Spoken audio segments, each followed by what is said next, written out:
All right, let's get you an update on what we're seeing in the NFL right now. Some notable injuries to some great fantasy assets. Atlanta just in a free fall right now. Things have not gotten any better with Michael Penix and Drake London dealing with issues. Dylan Gabriel with a concussion, which led the way for Shedeur Sanders to make his regular season debut. Packers holding on to news with Josh Jacobs and his knee. And Aaron Rodgers dealing with a wrist injury to his non-throwing hand. Let's discuss some of these notable injuries with our guy, Danny Cannell. And DKU as a quarterback, let's start with Aaron Rodgers. Again, doesn't seem to be, according to our NFL insider, Jonathan Jones, long-term, but it's the non-throwing wrist. How does that affect him as a quarterback, even at 41 years old? Oh, I mean, it can impact a ton, mostly ball handling. I mean, you have to think any sort of run to your right, you're going to hand it off with your left hand because you kind of reach across your body. So sometimes it can impact the run game. Even if you have a running back next to you from the shotgun, usually you put it in with your left if he's standing next to you, or at the very least, both hands. I've seen quarterbacks try to hand off with their offhand, which it looks very weird, but it just impacts what you could do in the run game. And then it also impacts Aaron Rodgers mentally. Like, you don't want to be taking hits and falling on your left, hand that's injured. So I just think it's going to be something to keep an eye on to see, all right, how does it impact the offense? And then once you're starting to do that, like if you start to build your game plan around Aaron Rodgers and not being able to hand off runs to the right, what do you think the defense is going to do? They're going to be like, okay, we'll just load up on all those runs to the left because we know that's what direction you're going. So it just complicates things for a little bit for the Steelers. It'll be interesting to see what they do. Do they decide to see if we can get them another week healthy? Because but they can't really afford that. And at least they have a pretty competent backup in Mason Rudolph. But I do wonder what the Steelers try to do, because I guarantee Aaron Rodgers is going to try to do everything he can to be on the field. So it's just something to keep an eye on of how it could impact not only his ability to throw the football, but I think more importantly, some of the run game stuff that comes into play. Yeah, it's interesting how you're laying out all the things that I'd even think about when it comes to the non-throwing wrist. And then that's just the scripted stuff. What if he is pressured and falls down? He's got to think about falling on perhaps on that left wrist, which could impact some of those things. One other thing, too, snaps under center. Like it might impact your ability to go under center. So you might have to go all shotgun, where we've seen a lot of teams, the numbers have been out there, how many teams go from shotgun, their inability to run the football. Because, you take the snap with two hands. They're right there in front of you like that, and that left hand on the bottom can get hit. It can be very painful if it kind of hits that left hand. So something to keep an eye on. It's going to impact a lot for the Steelers. Definitely be on wrist watch, no pun intended there. Let's get to Michael Penix. DK, which is, just dealt with so many injuries in college, the knees, the ACLs rather, the collarbone, and right now another knee issue here in the pros. Yeah, this is one, and I hate to ever say this because people think I'm taking shots at players and their toughness. It is not about that. But some guys' bodies just aren't built for the NFL. And for whatever reason, whether it's genetics, whether it's bad luck, whatever, I think of Andrew Luck, who retired early. I think of Carson Wentz, who's battled injuries throughout his career. And those are guys that are big and physical. And Michael Penix is big too.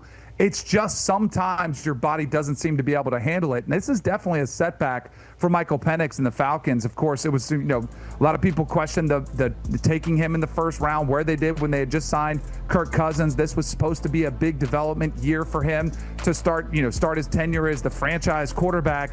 And while he's played decent, he's played okay. I think he's played like a typical first-year starter. You want him, even in a season that you're not going to make the playoffs, you want him to get that year of development, getting comfortable in the system out there, getting those reps on the field to start eliminating some of those mistakes.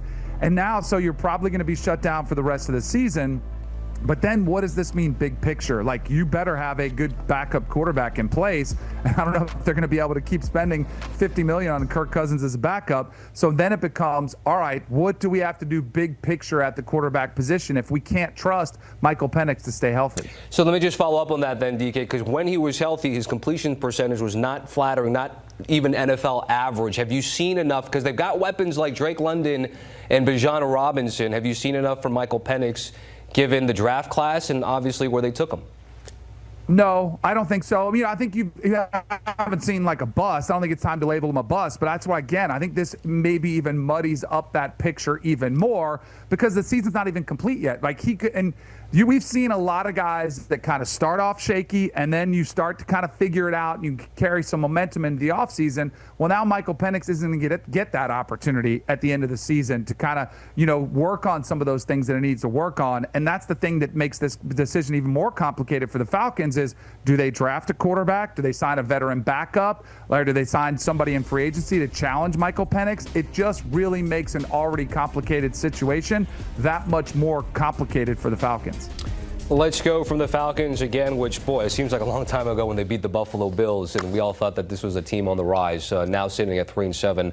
Cleveland also going through some things with the quarterback issues. We saw Shedeur Sanders make his regular season debut this after Dillon Gabriel left the game with a concussion. We actually do have Kevin Stefanski, who had been asked about Dillon Gabriel's health and also the play of Shedeur Sanders. DK, why don't you sit tight for a second here?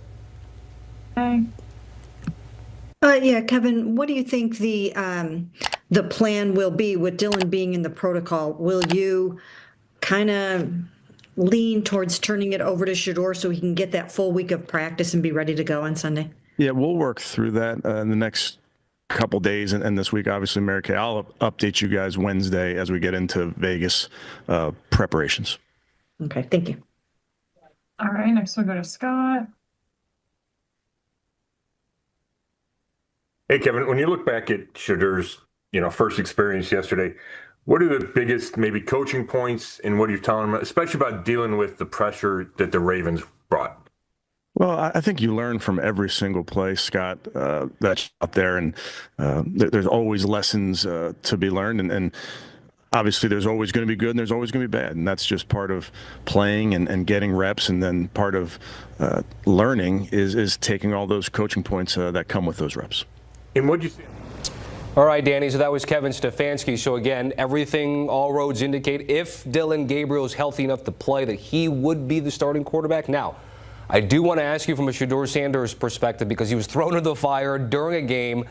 What's the preparation for him going to be like here if he thinks he can get to a fresh week with the chance that he could start? Shedeur Sanders has to prepare.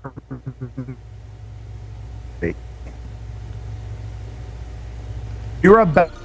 You just don't get me crazy. But if you follow, there's a bunch of backup quarterbacks on social media that are saying, you know what, that's not really out of the ordinary, that as a backup you wouldn't get any reps with the first team. Guys like Brian Hoyer, Luke McCown, myself, who are mostly career backups, it's just life in the NFL because you only have so many reps at practice, and you give those to your starter, especially even more so when it's a rookie starter, because he needs every single rep in practice. So you've got to prepare yourself mentally. You sit behind the quarterback, watch him go through the reps at practice, and you go through your mind, all right, what am I going to do if this happens to me? And you picture yourself taking those opportunities, and then you have to do your best to be ready on game day. That's just life as a backup in the NFL.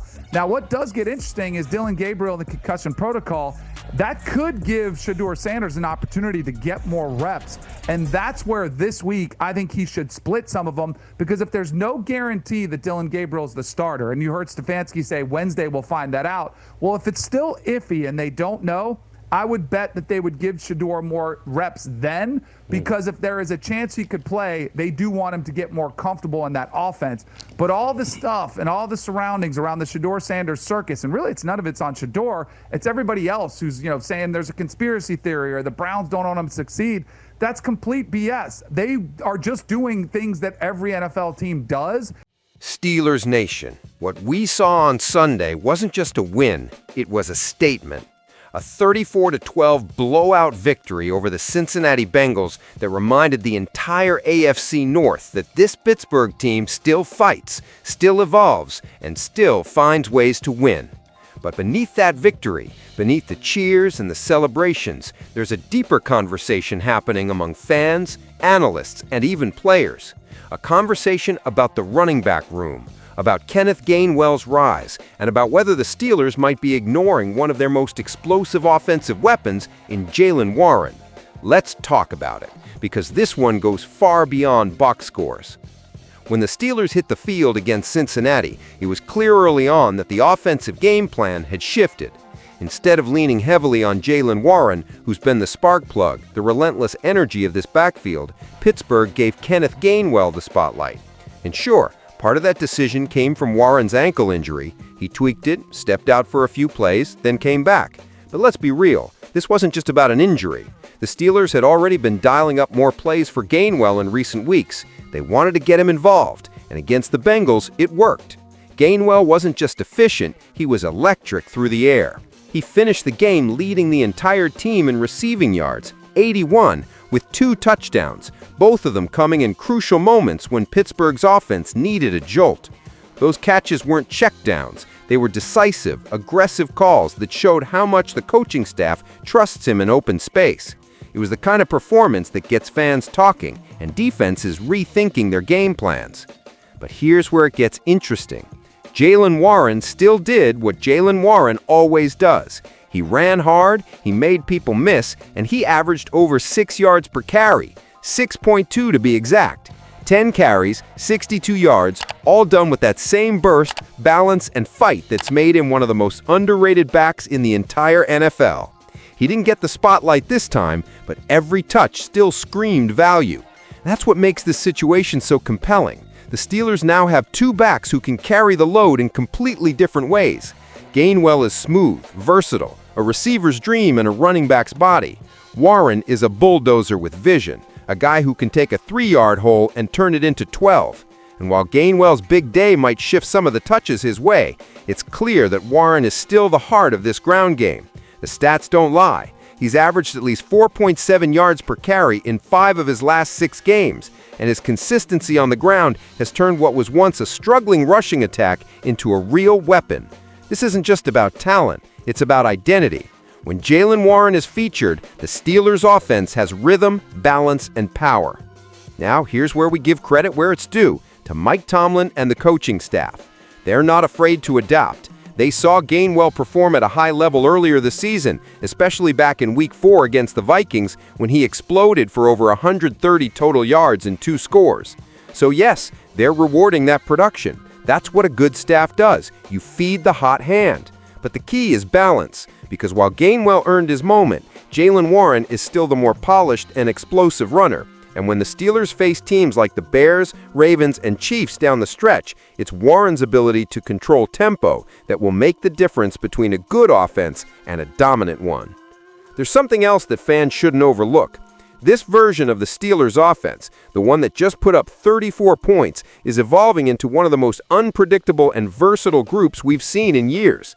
Think about it. Aaron Rodgers looks comfortable again, reading defenses and spreading the ball efficiently. The offensive line, after early struggles, is finding rhythm, and the addition of players like Asante Samuel Jr. to the practice squad shows that Tomlin is tightening every screw on both sides of the ball. This is the Steelers playing smart, adjusting mid-season, and getting hot at the right time. Back to the running game. The truth is, this isn't a controversy, it's a luxury. The Steelers have something most teams would kill for: 2 capable backs who can win games in different ways. Warren gives you burst and control. Gainwell gives you versatility and surprise. Together, they form a 1-2 punch that can keep defenses guessing from the first snap to the final whistle.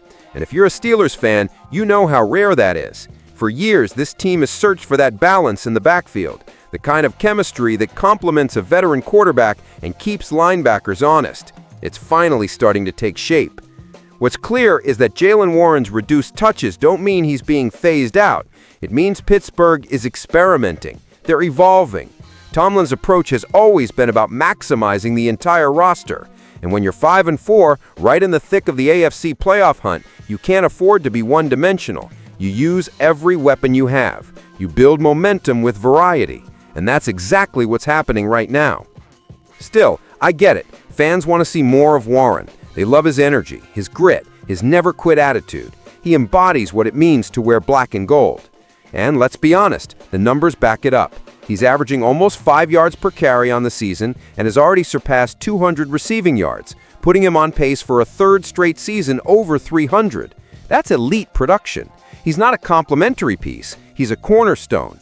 So while the rotation might shift week to week, make no mistake, Warren's role isn't disappearing. It's just part of a bigger plan. When the Steelers take on Chicago next week, the balance between these 2 backs will tell us a lot. Will Tomlin lean into the hot hand again and let Gainwell cook, or will he return to Warren as the feature back, letting him set the tone early.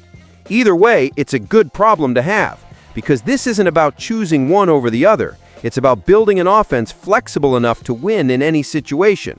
If it's raining in Chicago, Warren's your hammer. If it's a shootout, Gainwell's your mismatch. The beauty is that both can deliver. So let the analysts talk. Let the headlines question whether the Steelers are ignoring Jaylen Warren.